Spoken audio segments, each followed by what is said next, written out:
Well, haven't made a whole lot of videos. Been working on junk, but for those of y'all that don't know, the blue 97 Camaro, I blew it up. So, been working on, well, first I pulled an engine. I bought a car, pulled an engine, traded the car, the roller, and a dirt bike. Ended up with a 94 Camaro and an engine. So I got a spare engine that I've been working on. Come to find out, it's got 1.8 SLP rockers, valve springs, and push rods and stuff like that in it. Anything else I don't know. I'm not tearing that much into it. The only thing I'm doing is front accessories and timing cover and intake. That's the only thing I'm swapping on it. Well, in the meantime, I've been trying to get stuff cleaned up and prepped so it'll be super easy to put together. I'm going to put it together and mask off stuff and then just paint the whole engine and accessories and all that stuff. Or not accessories, but, you know, water pump, stuff like that, you know, timing cover. I know it's all aluminum, but a lot of times in my car, if I park it, I usually park it out in front of the house, or sometimes I'll pull it back here. If it sits back here in the yard, the moisture from the grass makes all the aluminum corrode. Show you an example of that because it's awful. So the car I ended up buying was the primered 99 Firebird that literally sat in my backyard for a year and a half. Here's the alternator off of it. Now this alternator still works, so I'm saving it, but look how bad that is. That's how bad corroded that is just from sitting in the yard. And this engine was not bad when it was drove here. So give you an idea what the grass would do if that thing's set. But a few things I wanted to do in the meantime was mainly get rid of some unnecessary things like EGR. Not going to run EGR. Now I think it's intake air temp sensor wire. That part of the harness that comes out, there's a wire that splits off of it that goes down to the EGR valve, and I just trimmed the harness back, staggered the wires, and cut the harness. Left the plug and everything in the EGR valve, so if I ever wanted to put it back on, I open up that harness right quick, 3 connections, and I'm done. I got EGR back. I did use the one off the Firebird to steal these 2 little pieces of metal off, and this is what held the hose down. The silver one is off the exhaust and the black one's off the intake. And I took 2 of these 1/4-inch drive sockets that fit in there pretty nice, and ran a chicken crap weld on the back on both of them. And then I just trimmed this off and grind it down right quick, and then, you know, we got this piece in the center. Let me just show you instead of trying to talk about it. You don't want to sit here and watch me talk. So here's the upper intake. Still haven't done the lower yet, but this is the upper. You see right here's the thermostat housing, and right above it there's this little bolt here. I like to put my bolts back where they came from when I take something out. But see, there's this big open hole right into the intake, so we got to plug that. And with it having that thing in there, you know, it's not gonna, if this bolt comes loose, you know, obviously if it comes out, then this little piece is going to fall right off. But if it gets loose, this won't be able to just swing out of the way and create a huge mass airflow leak. So the whole point of that is, you know, just simply to retain it better. Now in the exhaust, it's not as important.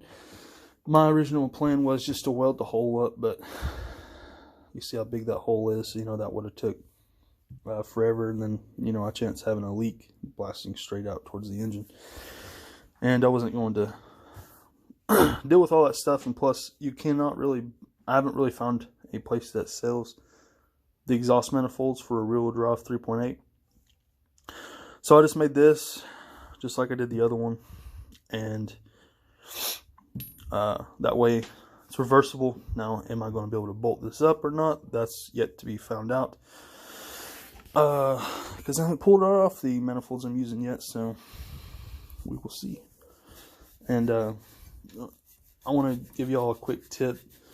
You know, I don't have anything I can drive on a daily basis right now, and then you're like probably thinking, well, why are you painting the intake and all this stuff, and taking your throttle body off and changing the gasket?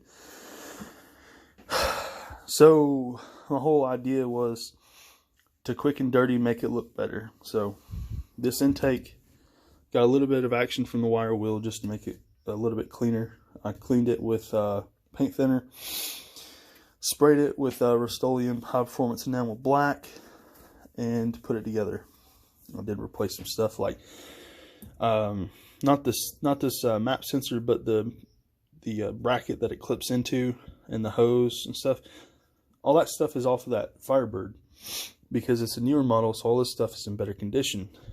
I did take the sensors out and swap them over to retain the map sensor for the 97. And people were probably going to be like, well, why didn't you paint your throttle body? Main reason is I would have to remove stuff like throttle position sensor and all this stuff like that. And then I'll be painting springs, because this is a 97, which has the cable throttle, which I like. But what I was saying was, a good tip is, if it's not broke, don't fix it. I find myself time and time again going in to make something look better and maybe freshen it up by doing unnecessary added steps. So don't get caught doing that kind of stuff, because you're really just digging a hole deeper and deeper and deeper and deeper. It really does. Obviously, those of y'all that don't know, you have to pull the upper intake off the lower intake to remove the lower intake, because there's a bolt here, there's a bolt here that holds the intake on. So you do have to split it. Now, though, the plenum gasket and stuff like that, I got it for like $15 from O'Reilly's. It's Velcro branded. So it's a plenum gasket and throttle body gasket and the little O-rings. There's one that goes here. That's a coolant passage, and then you got an oil passage here, I believe. That's an oil passage. I'm not too sure. I think that's actually PCV. But they do include some of that stuff, so you do have some stuff like that. Anyways, moral of the story is don't fix something that's not broke. Another example of the condition of the Firebird from sitting out here. Here's the intake off of it. Pretty crusty. So,